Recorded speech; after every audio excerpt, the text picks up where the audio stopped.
Anyways, this is about a character named Hawkeye, who's kind of the Greek chorus in the novel. He's one of these guys, you know, people like this who grew up in this area and know everybody, and everybody knows them, and he tells all the stories.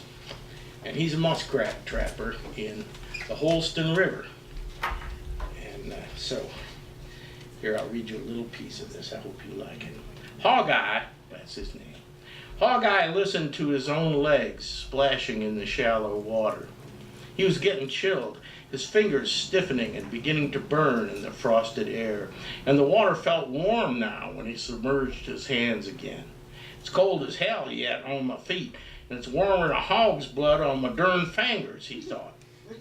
He was having some difficulty getting the clumsy trap to lie right in the water, so's a rat ain't a-going to draw it up on the bank, leave me nothing but luck. He'd caught more than a few three-footed muskrats in his life, creatures that had escaped once, dragging traps up onto the land. There they could gain a purchase and slash through their own flesh, snapping off the trapped bones at the joint and severing the paw with one or two harsh, clenched closings of those powerful jaws. And so, Hawkeye found a slanted rock 4 inches below the surface where the trap would settle and remain until the muskrat would spring it, and animal and trap would collaborate to pull themselves off the rock and into deeper water. He wouldn't have admitted it, but he took a certain comfort in knowing that a good set meant the animal would pull the trap over on top of itself, and this would hasten the drowning. Do it right, she don't suffer much. He notched the trap jaws, having to spring back suddenly when his hand slipped and the teeth statched shut, throwing up a little explosion of silvered water. He cursed, but went smoothly and methodically back to work, getting it hung this time and settling it onto the rock. It was getting on toward dark when he dragged his splashing feet from the water, stepping tentatively on the nubbins of cold flesh and bone, blowing on his fiery hands. He could smell his own cotton-wet dampness rising up from below to mix with the leaf-sharp twilight. I don't reckon I'd do this for fun, he said. Hawkeye had actually eaten muskrat only once when he drove Pastor Durden up the mountain to officiate at a wedding and had been served up a hefty slab of the stuff for the celebratory dinner. The meat was deep brown, redolent, and glistening, shipperin', he called it later, with grease. We got into that new A-model flatbed of mine to go on up there. I remember because preacher said, he reckoned now we mate could drive the straight and narrow like God intended and weren't a-going to have to go backwards all the way up the mountain, taking turns kind of standing on the reverse pedal while the other in rubbernecks to see where we's a-going. Well, I was a mite discomforted when Preacher Darden first climbed in because I'd kindly left a 2-quart jar of corn a-setting right out there on the seat to his side.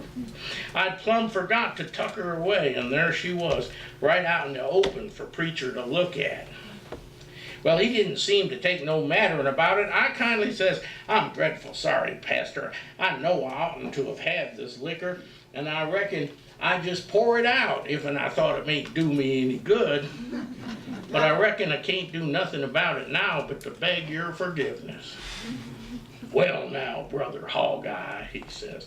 That's just what he says. Brother Hawkeye, can you beat that? Well, Brother Hawkeye, he says, I don't believe God spends too much of his time worrying about if a feller takes a sup of corn now and again. A feller that works hard and goes to church and makes up his tithe and all. It ain't a-going to matter none in the eyes of the Lord if he sups a mite now and then. So then I thinks, mate, could be, he may be a-wanting a mite of this here corn himself. Wouldn't be the first preacher ever did, I'd say that. So I kindly just nudges that fruit jar a ½ inch in his direction, like show him he can snuff a mite if he wants. But he says, no, thank you, Brother Hawkeye. Don't that just kill you, that Brother Hawkeye? No, he says, it wouldn't do for me to compromise my calling as a man of the cloth, not right before the wedding, kindly just on up the mountain. But I thank you. And don't you worry none about that corn in the Lord. You want to take a sup once in a while after a hard day.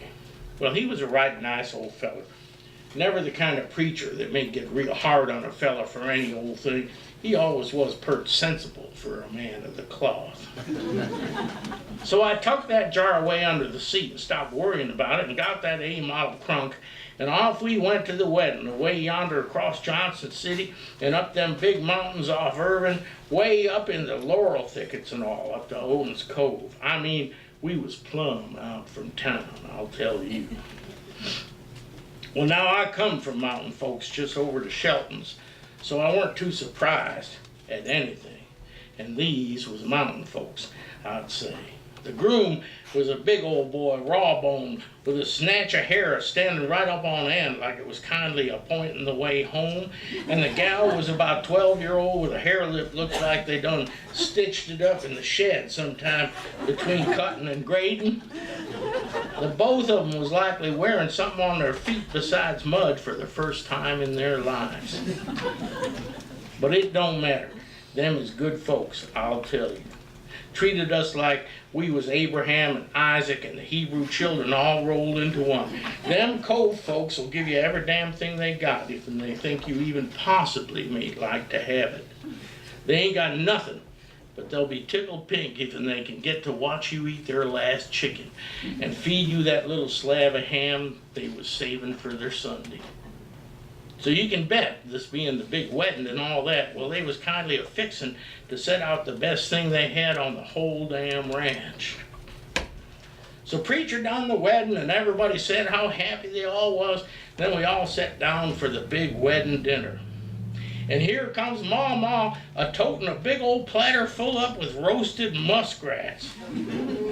There weren't no doubt at all about what they was, because they still kindly looked like muskrats, you know, and ain't nothing looks like a skun muskrat but a skun muskrat, you know. Well, it smelled so bad I like to huckle right on the spot. Now, I don't reckon all muskrat cooks up a smelling that bad. I reckon these folks had done nailed these out on a board in the sun and forgot about them until it was next month or so. Whatever it was, it kindly done the trick, I tell you. Phew-wee, it done the trick. Weren't much doubt, but that was rankled meat. I kindly snuck a look at the Reverend, kindly trying to talk to him with my eyes, you know, like trying to say, you reckon this here meat'll kill us in an hour or two, or is we going to have to suffer overnight?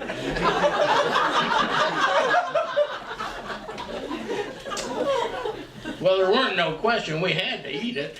Them poor folks would have been purely shamed if we'd not eat their best meat. Here they had done fixed up their big wedding supper and had made us to set right at the head of the plank, right next to the bride and groom. And they'd done put out salt rising bread and a big bowl of soup beans and all, and that big old platter of meat. They must have been 6 or 7 muskrat corpses lying on that trencher. At least from counting the legs, you could see poking up here and there. All of it kindly shippering around in the grease. So there weren't nothing for it but to eat the stuff. What with Grandma and Grandpa and Aunt Hoojigger and all was sitting there looking at us like they just done give us the prize bull. But I tell you, it scared me to put any of that into my mouth. I seen 1 or 2 folks got into bad meat, and it weren't no candy pulling, I'll tell you. So they's all a-gazing up the plank at Pastor Durden with that meat a-steaming up into the whole room. And Pa asked Pastor, would you honor us by giving the blessing? So the preacher gets himself up right slow, kindly eyeing that big old platter like it was a rattlesnake or something. And he says, "Dear God."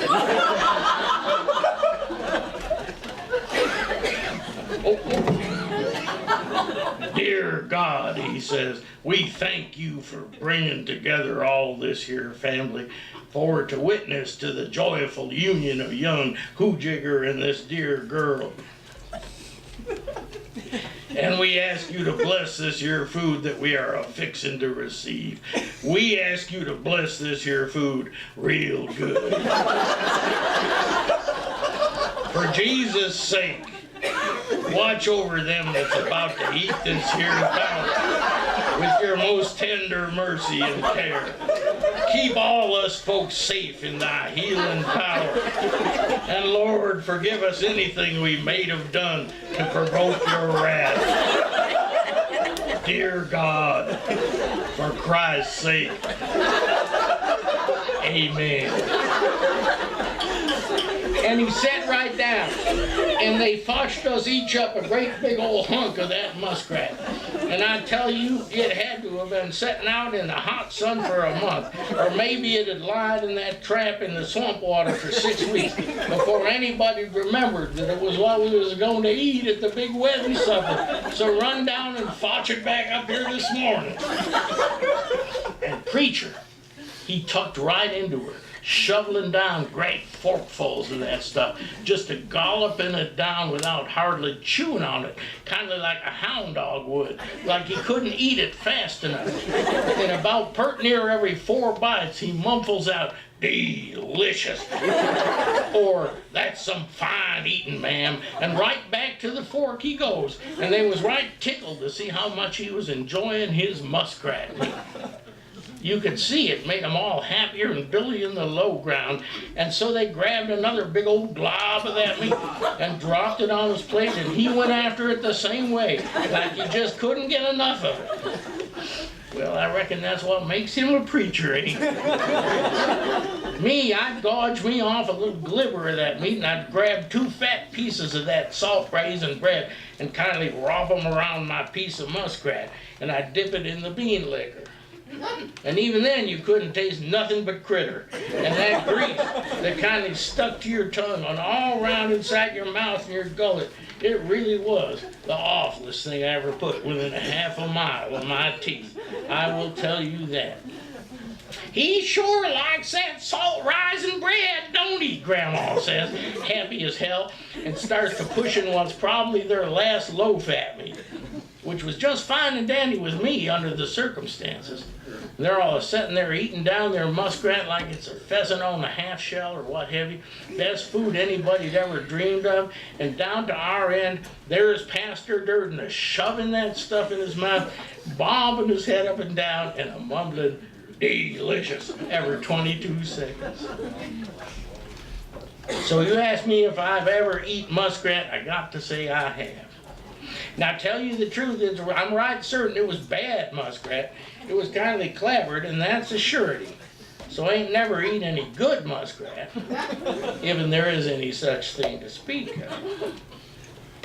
Well, now, we finally got out in that place after we done shook everybody's hand 15 or 20 times and congratulated the happy couple and all that. We made it out into the truck, and I didn't give a damn about ceremony, nor preacher, nor nothing. I just kindly slid that fruit jar out from under the seat, rasted her open, and poured a batch down, kindly sloshing it around to scourge that grease out in my mouth if it was at all possible. And I handed the jar to the preacher.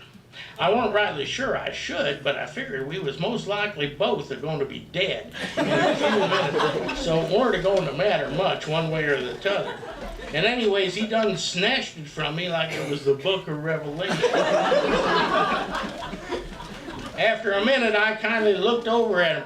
"Tell me, preacher," I says, flat out, "did you really like that meat yonder that you was shoveling down your throat like lie down the sump hole, and tell them how delicious it was?